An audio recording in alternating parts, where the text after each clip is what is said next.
Hello, I am speaking to you from the year 2064, and we are currently experiencing another coronavirus pandemic.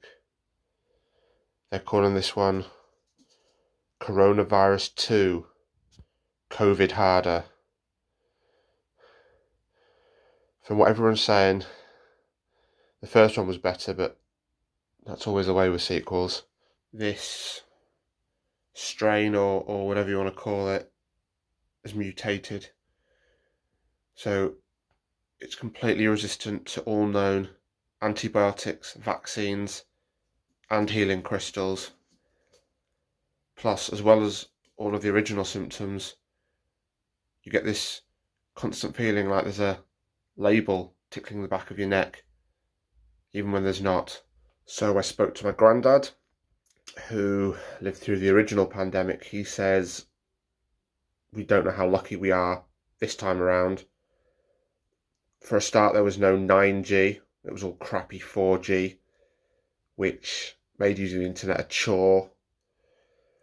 The simple act of sending a picture to a friend or loved one took seconds compared to the nanoseconds it now takes. As well, online delivery slots weren't as prevalent as they are now either. Sometimes you'd only have 2 or 3 times in any given day, and if you wanted an extra time, you'd have to go ahead and pay for it like everyone else. And sure, you could track your delivery driver, but you only knew his name. Not like the apps today that tell you his marital status, sexual proclivities, eye colour, weight, shoe size. Back then, if you'd have wanted to know any of that, you'd have had to ask him.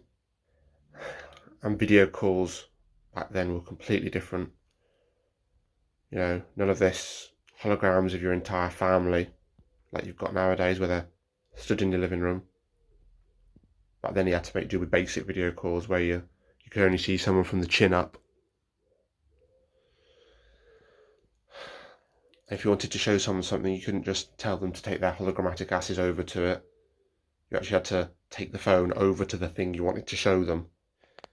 Anyway, he says that this time it pretty much evens out, because now we've got Bob Geldof's head in a jar shouting at us all to give money to the latest Band-Aid single he's trotted out to help the victims of COVID-64, as though they've not got enough on their plates already. I'm going to have to go now. My compulsory voluntary shift with the police starts soon, so